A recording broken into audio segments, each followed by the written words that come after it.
I can hear you. Oh, look who's arrived! It's our guest of honor, Michael J. White! Yes!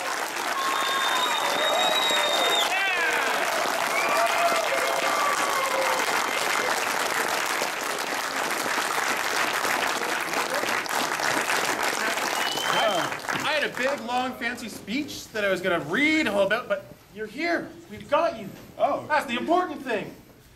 Well, cool. Welcome to ActionFest. Hello, everybody. Good evening. We got lost on the way here, but literally we did. but it's good to be here, and I'm really happy you guys came out. You're going to see like the world premiere of Never Back Down 2, The Beatdown. I mean, this film was worked on like up until 2 days ago. So there's some things that's going to be kind of temp in here, and but I hope you like it, and I think I'll be surprised by a couple things myself because there's a couple of video effects things that I haven't seen yet. So if you hear somebody screaming back there and like breaking stuff, that's me. Just ignore it, okay? Because but anyway, hey, we're gonna have a Q&A afterwards. You can throw any cues at me that you want, and I'll give you some A's. All right, so hey, hope you enjoy. Excellent. Thank you very much. So, your first directorial debut of a feature? Well, yeah, technically. Yeah, I think this would be the first one. Remind you, this is early. There's going to be some more work done on this thing, so it's not the final thing. But yeah. So how was it directing a film where the bulk of the attention and action is in the ring, and with actors who are all of your actors had combat experience for screen? Well, I wanted to fuse acting and martial arts together. I wanted to make this for the hardcore fans of action and reality. There's a lot. The audiences have become a lot more sophisticated. People know much more about MMA, and this is something that not only will depict what's current. There's a lot of moves that people are coming around from other countries to learn that's in this movie. Actually, like there's a twister that I perform on somebody. It's a very advanced move that just a month ago. A Korean zombie. Yeah, the zombie. Yeah. Like the hardcore people know, what that hardcore. is. Michael, he just called you hardcore. Yeah. If you know what the Korean zombie, you know what I'm talking about. But like it's a little ahead of there's stuff in here that's a little ahead of the game. But yeah, I found people who are just as good as actors as they were martial artists. Like I don't know if some of them may recognize. There's Scotty Epstein, the guy who was like the psycho guy. It was one of the first people I cast. He's actually right now he does jiu-jitsu seminars around the world. I don't know if you ever see the Ultimate Fighter thing. Well, he's Chuck Liddell's jiu-jitsu coach. So wow. He's in Australia right now doing seminars. That's Scotty Epstein. The big guy, Todd Duffy. Some might know as he's a UFC and Strikeforce fighter. He recorded the fastest knockout in UFC history. Still hasn't been broken yet. This was his acting debut. And there's Alex Mraz. You might know him from Twilight. And he's the guy who played Zack. Yes. So and it's an incredible thing. But he's turned it into a jiu-jitsu phenom. He literally training for this movie, like Eddie Bravo. Does anyone know who Eddie Bravo is? One of the foremost jiu-jitsu teachers in this country. Eddie Bravo is he basically runs stuff. He does the playback for UFC for I don't know how many years, and plus he's Joe Rogan's teacher. He's Scott Epstein's teacher.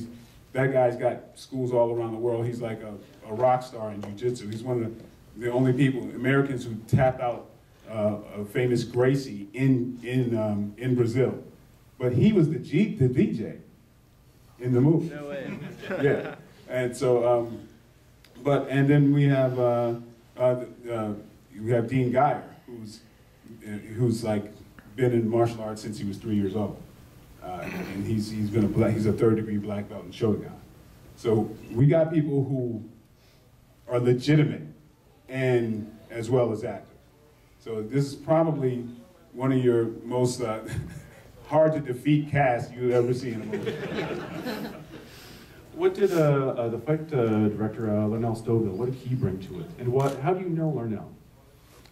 Well, I've known Larnell, we've been friends for well before he was even a choreographer. Larnell, I call him my little brother. And actually, I don't know, does anyone know Larnell?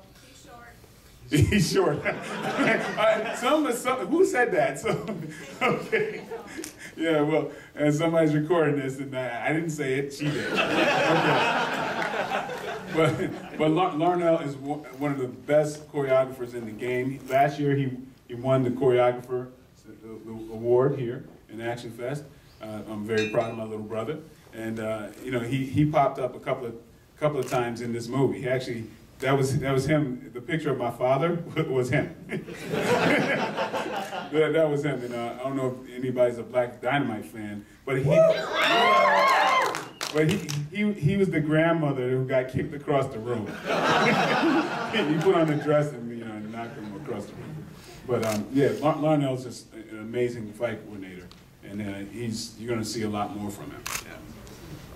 Larnell will be here tomorrow for the panel discussion we're having, and is also going to be here to introduce Bunraku, so we can see even more of his work. It's amazing.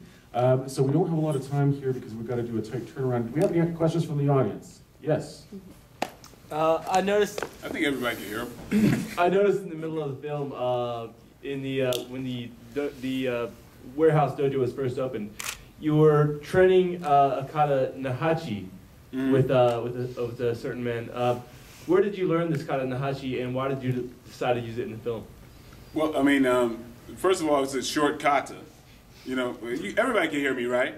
Yeah. Oh, yeah, well, it's Nyanchi and Kyokushin. It's called Teki in Shotokan. Right. It's got different names, But it's one of the katas that it's like you don't turn in the kata. So it's a good one to choose. And that was like Lyoto Machida that I was doing the kata with, who's also a UFC fighter, but he's also a traditional martial artist as well. And so he came in and he was getting ready for a fight, and so he came in. I got him in and out real quick. Even when we're sparring, like when he and I are sparring, that's just totally like it's not choreographed. We just go, And so and this is one of the things being traditional martial artists. We just, like pick that kata. Just okay, which one should we do? We'll just do that. And we since we've done it since we were kids, that we just, kind of do it in sync. It's one of those things. It's like a big family of martial arts, of traditional martial artists. All right, sir in the hat. The movie Blood and Bones. I seen you, movie that you kickboxing. Blood and Bone. Love that film. 6 guys or 7 guys, and you kicked them all at one jump. Was that trick camera? No, it's no trick photography. I mean, anything like that. We couldn't afford tricks on that movie. It was like, and so those were real Timberland boots, and I had to do it. And the fact that I wanted to show that because there's no cuts, so there's no time to set anything else up. So I'm trying to make a stand of, let the real people do it. I think people are tired of camera tricks. I'm tired of camera tricks. I'm tired of, I want to, you're going to live vicariously through somebody who can do it. Why know that the stunt double is doing something? To me, I'm a consumer. I'm a fan. I've always been a fan, and that hasn't been lost. So I'm always thinking about the fan. Right. We've just got time for one more here. Yes. Black Dynamite cartoon, man, is it true? Yeah, Black Dynamite cartoon will be on Adult Swim. Oh, yeah. Nice. We've been picked up for 10 episodes. Nice. You know, later on this year. All right, one last year. We got a clear out for Black Dynamite. Yes, sir. Outstanding. I'd just like to say congratulations, first of all, on directing this film. I thought it was outstanding. Well done. Thank you. And I'm curious, I've noticed a little Spawn visual reference. And I don't have the eagle eye. Was there any other visual references going on that we might have missed to your previous films or something else you wanted to point out in the background we didn't see? You saw a Spawn visual? Oh, you mean in the comic book? It was there. I saw it. Yeah, it was like, it went underneath the whole category of like comic books that we can get away with putting in there without having to pay somebody else. And I just, I happen to, be connected to that comic book a little bit. And I know folks. So, it's like, hey, a little favor here, so, yeah. I mean, I know I ain't gonna get sued by, Todd. I hope not. On that note, thank you very much.